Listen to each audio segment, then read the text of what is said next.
Urho and the Suspended Bridge. It was a bright, crisp autumn day, and Satu, Erasmus, and Urho decided to go hiking. The trees were painted in vibrant hues of orange and yellow, and Urho, the ever-curious Labrador, happily walked alongside them, sniffing the earthy scents of the forest. As they continued along the trail, they came upon a narrow, suspended bridge that stretched across a small river. The bridge swayed gently in the breeze, its wooden planks creaking ever so slightly. Urho approached the bridge, but suddenly stopped in his tracks. His paws planted firmly on the ground, and his tail lowered.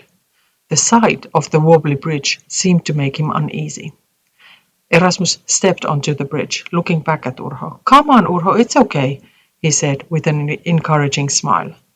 But Urho remained where he was, his wide eyes fixed on the unfamiliar swaying bridge. Satu knelt beside him and gave his soft fur a reassuring stroke. "You can do it, Urho. We're right here." Urho wagged his tail slightly, but he still didn't move. The bridge was different from anything he had ever encountered. It wasn't solid like the ground he was used to, and it swayed in a way that made him feel unsure. He looked at Satu and Erasmus, his loyal eyes filled with uncertainty. Erasmus decided to take the first step. He slowly walked across the bridge, calling back, "You'll be fine, Urho. I'll be right here when you get to the other side." Urho watched closely as Erasmus crossed, and though the bridge swayed, Erasmus made it to the other side safely. Urho took a cautious step forward, then stopped again. His paws quivered a little as the bridge creaked beneath him. Urho stood at the edge of the bridge, hesitating. Satu knelt beside him again, gently stroking his back. "Take it slow and steady, Urho," she whispered soothingly. "Just breathe deeply and take one step at a time. It's a bit like climbing steps, calmly and carefully." Urho looked up at her, trust shining in his eyes, and cautiously took his first step. Moving slowly, he felt Satu's reassuring presence beside him, her gentle words guiding him forward.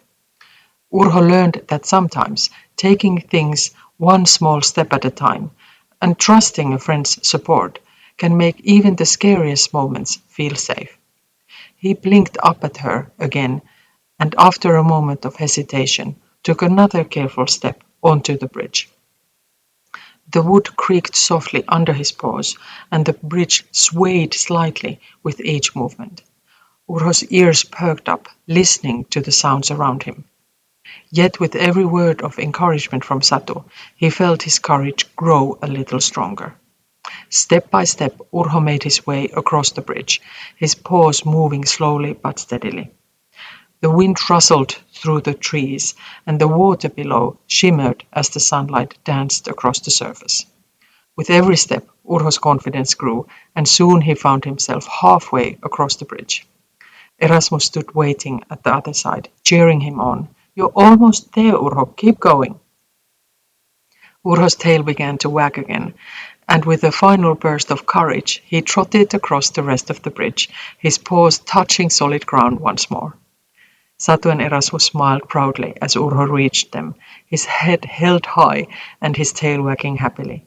"Good boy, Urho," Satu said, giving him a big hug. "You did it!" Urho barked excitedly, proud of his accomplishment. The bridge that had once seemed so scary was now just another adventure that he had conquered.